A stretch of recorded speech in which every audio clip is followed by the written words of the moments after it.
Next story is so unbelievable, we didn't think it could possibly be true. But after receiving thousands of records and declassified reports from the Army, it's confirmed that during the Cold War, the United States military conducted secret tests on unsuspecting people in the city of St. Louis.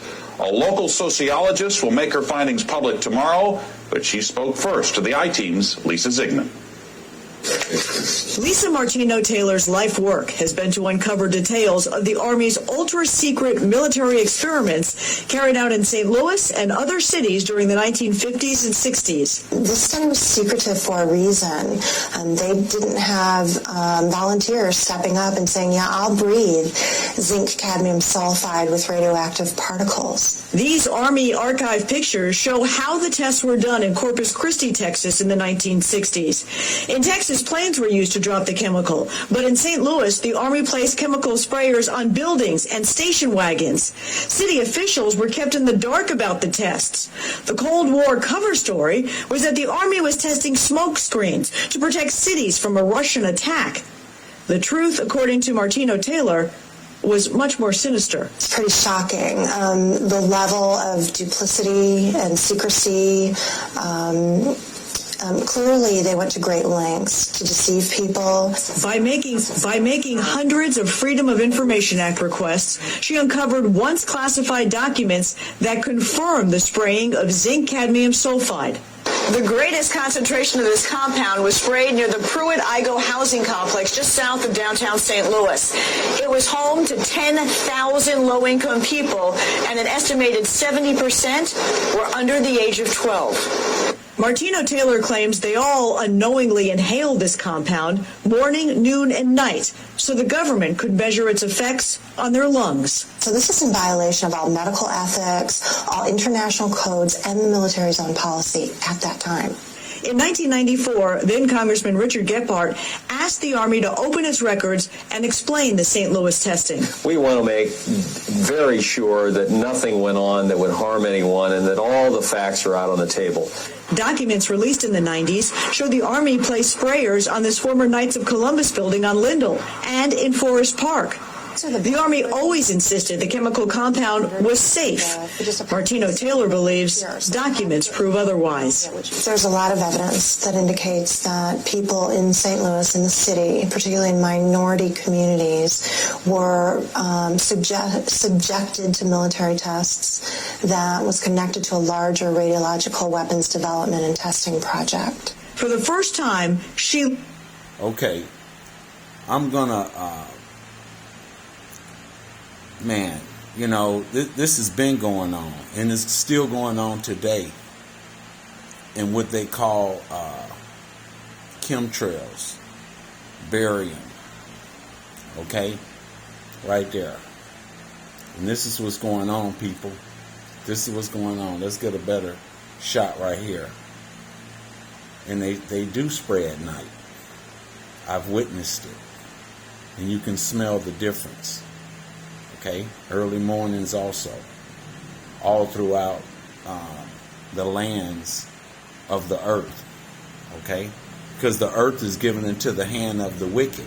That's referencing to Job 9:24, and I'm just paraphrasing. But let's give all praise and honor to Yahweh and His beloved Son Yahweh Shai, and I'm going to open up with the book of Psalms, chapter 64, and it reads, "Hear my voice, O God, my prayer.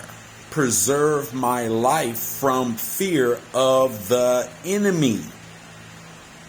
Hide me from the secret counsel of the wicked." Okay, so we know who that wicked is. If you go to Malachi, read 1 and 4.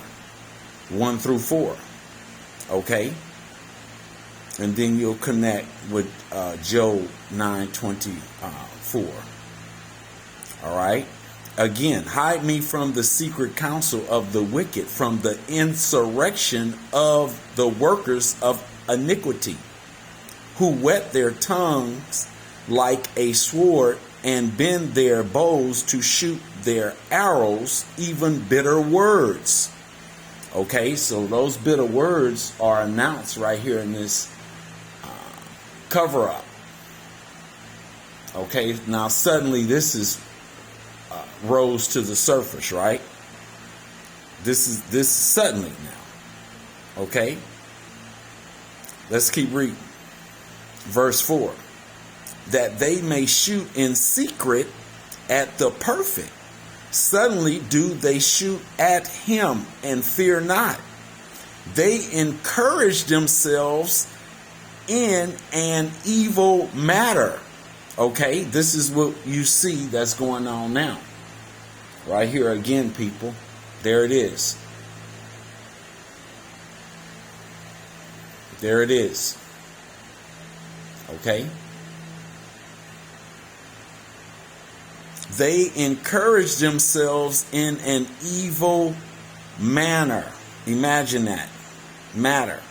They commune of laying snares privately. They say, who shall see them? Because they think nobody is witnessing them, because they continue with this mischief. But the men of the Lord are knowing it. Okay? We see right through you devils, but the 2/3, that's another story. And other people of throughout the earth of other nations. Okay?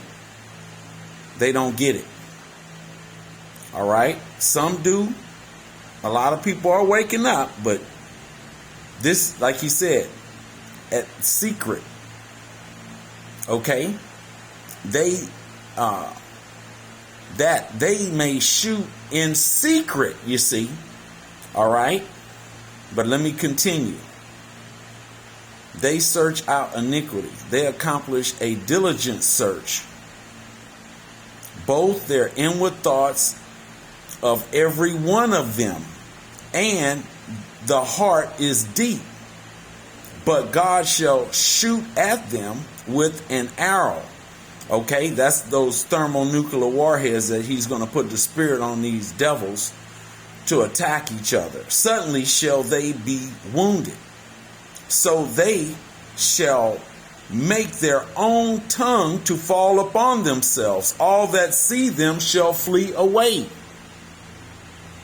Links the St. Louis testing to a company called U.S. Radium, a company notorious for lawsuits involving radioactive contamination of its workers. United States Radium had this reputation where they had been found legally liable decades prior for producing a radioactive powdered paint that killed many young women who painted fluorescent watch dials. While the Army admits it added a fluorescent substance to the zinc-cadmium compound, details of whether it was radioactive remain secret.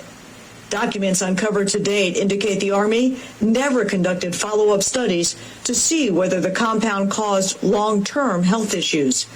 In 1972, after years of crime, poverty, and decline, the government destroyed the Pruitt-Igoe housing complex.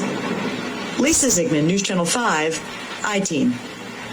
Now, the company U.S. Radium no longer exists. Martino Taylor has placed all of her research, including the declassified documents, online, and will link you to that data at ksdk.com. Now, she will make all of her findings public tomorrow at St. Louis Community College Merrimack campus. In the meantime, again, I'm going to give all praise and honor to Yahweh and his beloved son, Yahweh Shai. And I'm going to give double honors to our elders, apostles, okay, throughout Israel that's teaching in truth and sincerity. And I want to also thank the sincere brothers, prophets that's out there teaching and preaching with truth and sincerity, risking their freedom and lives in order to do so. Okay? So I'm going to end it there, and I'm going to say shalom.